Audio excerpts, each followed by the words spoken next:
Seperti apa Standard Operating Procedure atau SOP penanganan turis asing yang overstay dan sejauh mana pengawasan pihak imigrasi terhadap banyaknya wisatawan asing yang datang ke Indonesia?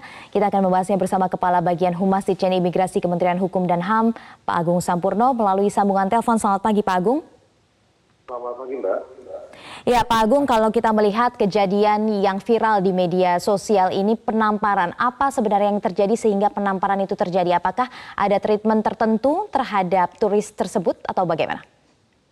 Ya, jadi yang terjadi kemarin di Bandara Udara Ngurah Rai merupakan peristiwa tidak terpuji yang dilakukan oleh warga negara yang datang ke Indonesia.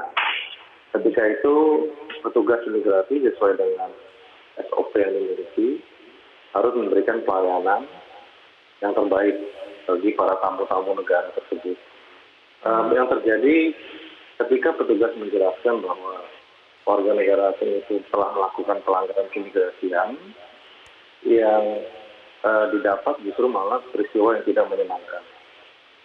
Nah, terkait dengan peristiwa itu tentu secara SOP dan prosedur yang ada, kami tetap menjalankan tugas sesuai dengan ketentuan yang ada tentang peristiwa pemukulan tersebut. Tentu menjadi peristiwa lain yang kemudian kita bawa ke ranah kepolisian. Ya, Pak Agung, lalu kemudian apakah ada sanksi khusus? Kita lihat ada dua masalah begitu ya, satu masalah overstay, yang kedua adalah masalah pemukulan. Baik terhadap dua hal ini, apakah sanksinya sudah diberikan dan sudah dipenuhi oleh turis tersebut? Ya, tentu saja. Jadi pada saat peristiwa itu terjadi, yang kami lakukan adalah melakukan penahanan sementara di ruang detensi imigrasi kepada warga negara asing tersebut, karena pada saat terjadi teridentifikasi melakukan pelanggaran keimigrasian. Kemudian proses tindakan administrasi keimigrasian berlangsung. Pada saat yang bersamaan kemudian peristiwa penganiayaannya kita laporkan kepada kepolisian, dalam hal ini KP3 Bandara Ngurah Rai. Saat ini yang bersangkutan warga negara asing tersebut sudah ditahan di KP3 Bandara Ngurah Rai untuk melanjutkan proses selanjutnya. Jadi saat ini ranahnya sudah di ranah kepolisian. Oke, jadi sudah melibatkan pihak kepolisian juga untuk masalah penganiayaan begitu ya Pak. Mengenai masalah overstay begitu, kita tahu bahwa per hari itu $25, jadi kalau dia overstay sudah mencapai 160 sekian hari, sekitar $4.000 begitu. Ini sudah disampaikan juga kepada warga negara asing tersebut. Ya, terkait dengan overstay kepada yang bersangkutan, secara regulasi undang-undang mengatur overstay yang di bawah 60 hari itu akan dikenakan denda per hari. Nah, bagi orang asing yang kemudian overstay-nya melebihi 60 hari, dia langsung dikenakan deportasi dan penangkalan, sehingga kepada yang bersangkutan tidak bisa lagi masuk ke wilayah Indonesia.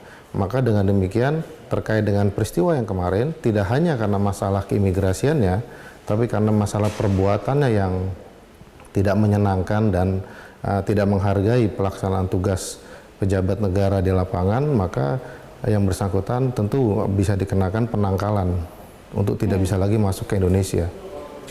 Baik, tapi kemudian kapan kira-kira WNA ini akan dipulangkan kembali ke negara asalnya, itu sudah jelas atau belum? Kapan, Pak? Ya, jadi pendeportasian itu satu hal. Hal lainnya adalah peristiwa perbuatannya yang tidak menyenangkan. Kalau deportasi itu salah satu saja dari tindakan administrasi keimigrasian. Sementara kita juga harus memberikan efek jera kepada orang-orang asing yang seperti ini. Ya. Nah, kalau sekedar dipulangkan saja tentu tidak ada efek jera. Jadi ada proses di kepolisian dulu yang harus kita selesaikan. Nanti kita lihat apa yang akan dilakukan, kemudian setelah itu pada akhirnya tentu akan kita deportasi.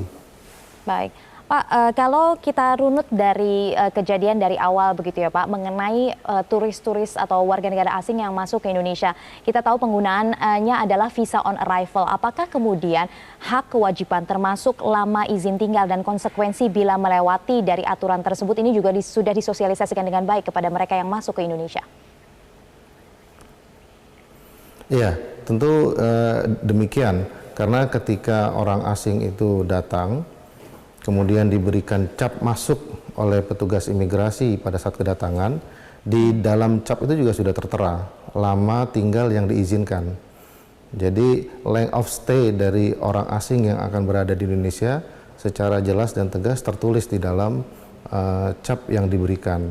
Kemudian hal ini berlaku umum secara internasional. Setiap visa itu pasti memiliki masa berlaku, sehingga setiap orang asing ataupun traveler pasti memahami hal tersebut. Ya, Pak Agung, kalau kita lihat yang dilakukan ini adalah penindakan begitu ya, tapi terkait dengan pengawasan, apakah ada upaya tertentu sehingga pihak imigrasi bisa mendeteksi dini WNA yang overstay, lalu kemudian apakah bisa melakukan penyisiran begitu untuk mencegah adanya banyaknya WNA yang overstay? Ya, benar sekali. Jadi apa yang dilakukan terdeteksi kemarin oleh teman-teman imigrasi di Bandara Ngurah Rai bagian dari proses pengawasan. Tahapan-tahapan sesungguhnya dari sejak awal sebelum orang asing itu datang, proses pengawasan itu sudah kami lakukan, yaitu dengan melakukan pengawasan terhadap passenger list alat angkut yang akan datang ke Indonesia. Itu satu tahapan pertama. Atau para pemohon visa orang asing yang mengajukan visa di perwakilan Indonesia di luar negeri. Kemudian tahap berikutnya pengawasan adalah pada saat mereka datang. Kemudian selanjutnya adalah pada saat mereka berada dan tinggal di Indonesia melakukan aktivitas. Kesemua proses itu dilakukan sampai pada saat mereka meninggalkan wilayah Indonesia. Itu batas akhir kami bisa melakukan pengawasan orang asing. Ya, tapi kalau mengenai kasus dari WNA yang kemudian viral di media sosial ini, kita tahu ini overstay-nya lebih dari 5 bulan sampai 163 hari. Nah, sebelum mencapai 163 hari ini, apakah kemudian tidak dilakukan upaya pemberitahuan, begitu peringatan kepada yang terkait? Ya, jadi sistem yang dimiliki imigrasi sekarang adalah kami bisa mencatat kedatangan dan kepergian orang asing tersebut, itu yang pertama. Kemudian data yang masuk ke dalam sistem, secara otomatis sistem akan memberitahukan kepada petugas imigrasi kapan orang tersebut harus meninggalkan wilayah Indonesia. Nah, persoalannya adalah kami belum bisa memiliki sistem yang bisa mengawasi pergerakan dan keberadaan orang asing tersebut di wilayah Indonesia. Sehingga ketika sistem sudah memberikan warning peringatan bahwa ada seorang asing yang harus meninggalkan wilayah Indonesia, persoalannya kita tidak bisa mendeteksi di mana orang asing tersebut. Nah, untuk menghindari masalah tersebut, kemudian kita menemukan beberapa strategi. Pertama, kita memiliki aplikasi pengawasan orang asing atau APOA.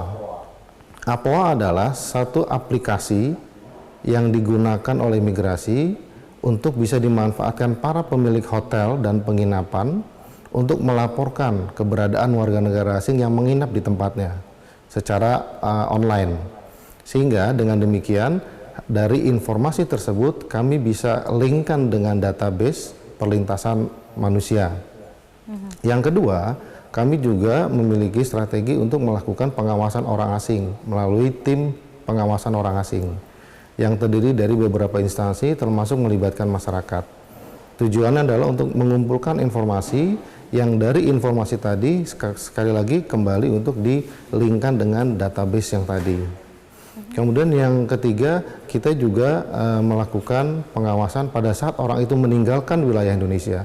Ini merupakan upaya terakhir untuk mencegah terjadinya pelanggaran-pelanggaran yang dilakukan oleh orang asing. Baik, Pak, mungkin Bapak memiliki data kasus overstay di Indonesia berapa banyak sejauh ini, Pak? Kasus overstay memang yang paling banyak dilakukan oleh orang asing. Hal demikian juga terjadi di banyak negara karena banyak sebab. Seperti kita ketahui bahwa negara kita mengundang banyak orang asing untuk datang menjadi wisata. Kegiatan mereka berwisata ternyata memang tidak cukup ketika diberikan visa selama 30 hari. Sehingga mereka seringkali melupakan kewajibannya untuk melakukan itu. Secara komposisi, proporsi memang hampir sekitar